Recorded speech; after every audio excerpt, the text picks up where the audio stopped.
Shalom semuanya. Pernahkah saudara mendengar sebuah ayat ini dan kemudian ada sebuah kekhawatiran dan ketakutan yang muncul di hati saudara? Yang berkata di Filipi pasal 2, "Hai saudara-saudaraku yang kekasih, kamu senantiasa taat. Karena itu tetaplah kerjakan keselamatanmu dengan takut dan gentar. Bukan saja seperti waktu aku masih hadir, tapi terlebih pula sekarang waktu aku tidak hadir."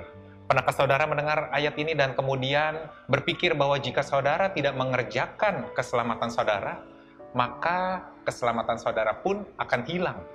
Terlebih penggunaan kata dengan takut dan gentar. Hari ini saya ingin menjelaskan apa arti sebenarnya dari ayat ini dengan 2 poin.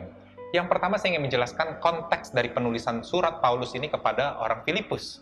Orang-orang di Filipi adalah jemaat pertama Paulus di kota Eropa Timur ketika dia datang di Kisah Para Rasul pasal 16. Saudara akan menemukan ini adalah komunitas pertama yang dibentuk oleh Paulus. Dan komunitas pertama ini adalah orang-orang bukan Romawi tapi di bawah pemerintahan Romawi. Mereka mulai terbiasa dengan bagaimana cara Romawi menjaga mereka dan menetapkan peraturan-peraturan mereka. Mungkin saudara bisa merasakan ada sebuah kebiasaan-kebiasaan yang tidak dapat hilang walaupun saudara berada di tempat lain. Contohnya, waktu saudara berada di luar negeri, Anda adalah orang Indonesia. Seringkali Anda akan menemukan atau melakukan kebiasaan ini tanpa Anda sadari. Kemana-mana Anda pergi, ketika Anda mau makan, Anda akan mengeluarkan satu botol cabai, saudara-saudara. Ini adalah kebiasaan orang Indonesia yang kita lakukan di luar negeri. Atau misalnya, jika Anda adalah orang Jawa, Anda datang ke kota atau mungkin Anda pergi ke Sumatera atau Sulawesi, ada sebuah kebiasaan. Apapun yang ingin Anda makan, Anda akan meminta mungkin kecap manis ataupun kerupuk, saudara-saudara. Inilah yang dimaksud oleh Paulus. Ketika dia menuliskan surat kepada orang Filipi, dia berbicara di dalam konteks pemikiran mereka, walaupun kalian ada di bawah pemerintahan Roma, kalian kewarganegaranya adalah kewarganegaraan Yesus, saudara-saudara, kewarganegaraan surga. Maka itu tetaplah lakukan kebiasaanmu tanpa terpengaruhi oleh adat istiadat yang ada, oleh budaya yang ada. Maka itu Paulus berkata, kerjakanlah keselamatanmu. Karena kehidupan Paulus ketika menuliskan surat ini kepada orang Filipi, dia sedang berada di penjara, saudara-saudara. Bahkan orang-orang Filipi karena di bawah pemerintahan Roma, mereka dipersekusi dan dianiaya oleh iman mereka. Sebab itu Paulus berkata, kerjakanlah keselamatanmu. Tetap kerjakanlah keselamatanmu karena itu adalah identitas kamu, orang-orang Filipi. Paulus memberikan 2 contoh. Dia menyebutkan 2 nama di dalam konteks penulisan surat Filipi ini, yaitu Epafroditus dan Timotius, saudara-saudara. Dia berkata bahwa tirulah 2 orang ini, Timotius yang walaupun di segala kesesakan, dia selalu memikirkan orang lain. Seakan-akan menggambarkan kerjakanlah keselamatanmu. Yang kedua adalah Epafroditus. Epafroditus adalah orang yang dikirim oleh orang-orang Filipi untuk membawakan persembahan bagi Paulus mendukung selama dia di penjara di Roma, saudara-saudara. Epafroditus tahu bahwa ketika dia dikirim, dia sedang menempatkan dirinya ke dalam sebuah resiko bahaya, bahwa dia kemungkinan pun akan bisa ditangkap. Bahkan Epafroditus pun sempat sakit ketika dia mengunjungi Paulus. Maka itu Paulus berkata, walaupun di dalam kesesakan, tetap kerjakanlah keselamatanmu. Jangan lupa siapa dirimu. Dia berikan penulisan ini dalam konteks di Filipi 2 jika saudara baca, mengenai Yesus, bahwa contoh kita adalah Yesus. Walaupun dia adalah seorang raja, dia adalah seorang Tuhan, dia menganggap dirinya kosong dan dia datang sebagai seorang hamba melayani saudara dan saya. Bahkan di tengah kesesakan dia, bahkan ketika dia dianiaya, bahkan ketika dia disalibkan, dia melakukannya itu untuk kehidupan saudara dan saya. Maka itu saudara akan menemukan konteks atau garis besar di dalam kitab Filipi adalah begini ayatnya, bahwa hidup adalah untuk Kristus dan mati adalah sebuah keuntungan. Lebih baik saya hidup karena ini untuk melayani saudara dan saya, melayani satu sama lain. Inilah konteks Filipi, saudara-saudara. Ketika berbicara tentang mengerjakan keselamatan, bukan berbicara tentang keselamatan kita dapat hilang, tapi lebih berbicara tentang jangan hilangkan identitasmu. Jika saudara pernah membaca dalam bahasa Inggris, saudara pasti tidak akan terlalu bingung. Karena di dalam bahasa Inggris, kerjakanlah keselamatan itu dikatakan work out, bukan work for.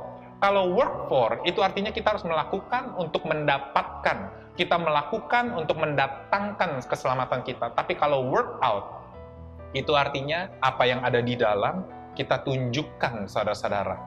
Nah, penjelasan ini dapat kita lebih terima jika saudara baca ayat berikutnya. Di ayat 13, dikatakan karena Allah lah yang mengerjakan di dalam kamu, baik kemauan maupun pekerjaan menurut kerelaannya. Bahwa kerjakanlah keselamatanmu itu adalah buah dan bukan akar. Akarnya adalah pekerjaan yang dilakukan oleh Kristus di dalam kita, saudara-saudara. Inilah konteks dari Filipi. Jadi hari ini saya berharap saudara bisa tenang, bisa mendapatkan penjelasan bahwa kerjakanlah keselamatanmu bukanlah sesuatu yang kita lakukan untuk mendapatkan, tapi lebih ke arah siapa diri kita dan kita tunjukkan. Inilah identitas kita. Kata kedua yang seringkali ditakuti adalah dengan takut dan gentar. Karena seringkali itu identik bahwa jika kita tidak melakukan, maka kita akan mendapatkan penghukuman. Tapi izinkan saya untuk menunjukkan dua buah ayat yang berbicara tentang penggunaan kata yang sama dengan takut dan gentar, tapi somehow menunjukkan makna yang begitu berbeda. Yeremia 33 ayat 9 berkata demikian, dan kota ini akan menjadi pokok kegirangan, ternama, terpuji, dan terhormat bagiku di depan segala bangsa di bumi yang telah mendengar tentang segala kebajikan yang kulakukan kepadanya. Kota ini berbicara tentang Yerusalem, saudara-saudara.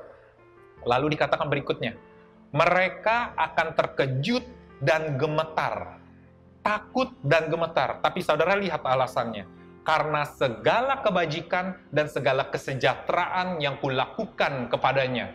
Bahwa ketakutan dan kegemetaran itu pun dapat dilahirkan bukan hanya karena penghukuman, saudara-saudara, tapi dapat dilahirkan karena kebajikan dan segala kesejahteraan yang Yesus bawakan bagi kita.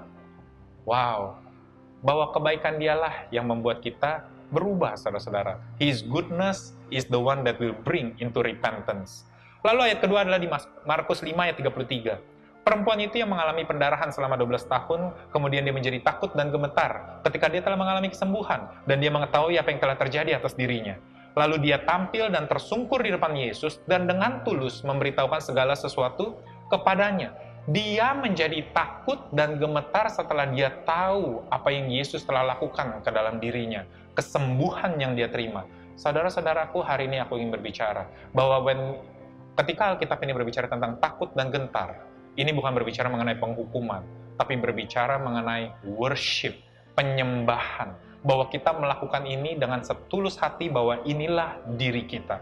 Hari ini saya ingin tegaskan bahwa identitas saudara sekali anak, selamanya akan tetap anak, tidak akan hilang.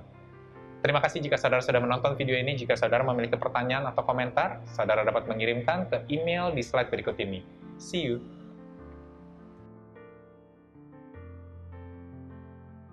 Hai, saya Julian Chong dari The Cause Indonesia Church dan ini adalah channel YouTube kami. Saya mau berterima kasih karena sudah bergabung dengan kami hari ini. Saya berharap apa yang kami bagikan menginspirasi Anda, membangun iman Anda, dan juga memberikan perspektif tentang bagaimana Tuhan bergerak di dalam kehidupan Anda. Saya percaya video hari ini sudah memberkati Anda. Maka itu jangan lupa untuk suka dan sebarkan video ini ke teman-teman ataupun keluarga Anda. Serta berlangganan dan juga menyalakan lonceng pemberitahuan di bawah ini untuk mendapatkan update akan video-video terbaru dari kami. Sekali lagi, terima kasih dan jangan lupa nonton video kami yang lain di channel kami. Sampai jumpa di episode yang lainnya. Shalom.